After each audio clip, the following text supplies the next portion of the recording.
اهداف من أسامة طنان، منقولة عرضية بالراس، وضعها سفيان بوفتيني، ارتقى سجلها ويقولوا علشان نخاف ونحن الأسود، علشان نخاف ونحن الأسود. سفيان بوفتيني بارتقاء عالي وضع الكرة بالشباك، واحد من أهم الخبرات والأسماء، عرضية مميزة. والأسد المغربي يتقدم بأول الأهداف. علشان نخاف وحنا الأسود، حتى وإن كنا نلعب بالرديف لكن حنا الأسود، لذلك سجلوا أولا، تقدموا أولا. سفيان بوفتيني وضعها في ال90، راحت مستحيلة على حارس المرمى، ارتطمت بالقائم، سكنت الشباك. واحد من 5 لاعبين يلعبون للمرة الثانية في هذه البطولة في كأس العرب، حضر في 2021. حضور أسامة طنان، نقلها والتسديدة والثاني يأتي المنتخب المغربي يا طارق تيسودالي، واعر بالزاف. المنتخب المغربي يضرب مرة أخرى، يتقدم في هذا العرس العربي، يقدم نفسه. طارق تيسودالي يسجل الثاني، والفرحة الكاملة للمغاربة، المنتخب المغربي يتقدم في شوط المباراة الأول. لا، أنتم شعلة في الميدان، راكم شعلة في الميدان. هذه هي الشعارات تأتي الآن للمنتخب المغربي اللي يتقدم بهدف ثاني عن طريق اللاعب طارق تيسودالي، نجم خورفكان، يظهر في هذه البطولة ويسجل بتسديدة سكنت الشباك اللي تحدث عنها حسن الجسمي. للأمام عرضية بالراس، والثالث فعلوها مرة أخرى. البركاوي يسجل الثالث للمنتخب المغربي، البركاوي يضرب بهدف ثالث يفرح المغاربة في هذه المباراة وفي هذا اللقاء. شوط يتعملق فيه المنتخب المغربي، بالرائد التحدي اللي قادم من رائد التحدي إلى فارس الظفرة. الآن هو الفارس في هذه الليلة مع أسود الأطلس، يضرب بهدف ثالث. شوف الكرة العرضية اللي كانت مثالية والراسية من البركاوي وضعها بالراس. والمنتخب المغربي اللي صعب المراس في هذه المباراة وفي هذا اللقاء. ثلاثية مغربية في شوط المباراة الأول، والمنتخب المغربي يتفوق بهذه النتيجة. يضرب بقوة. هي رسالة وإنذار شديد اللهجة للبقية.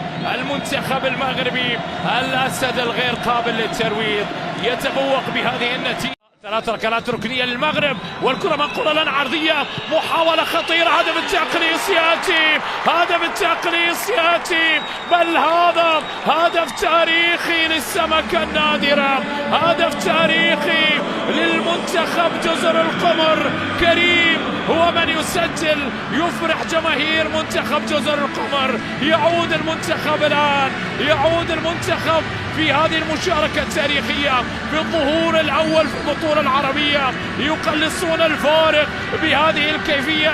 شوف الكرة العرضية، شوط ثاني يبدأ حمادة جنباي بطريقة أفضل مع لاعبيه، مع نجومه، مع أسماء. كريم سعيد محمد هو من يسجل الآن هدف التقليص لمصلحة منتخب جزر القمر والسمكة النادرة. لا، كان بالنيران الصديقة يا جنباي، كان بالنيران الصديقة على ما يبدو.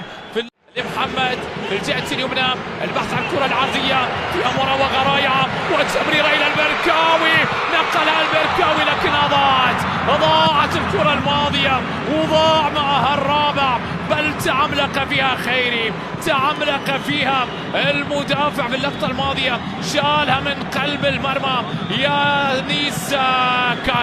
يانيس كاري هو اللي شالها. يانيس كاري أبعد الكرة وخلصها، والبركاوي كاد أن يسجل هدف رابع في هذه اللعبة.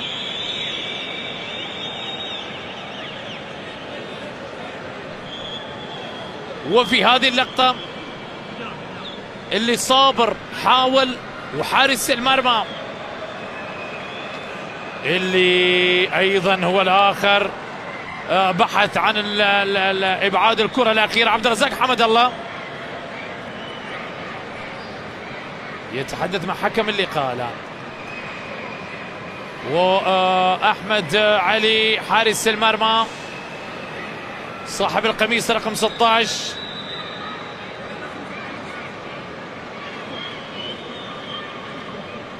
ينتظر الآن الفار. طول الفار، عبد الرزاق يقول له كثير.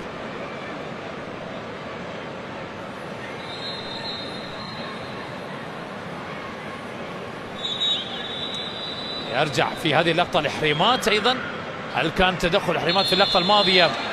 وحكم اللقاء على ما يبدو راح يرجع للفار. حكم اللقاء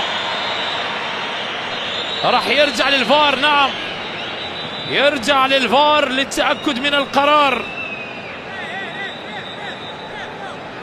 هل هنالك ركلة جزاء؟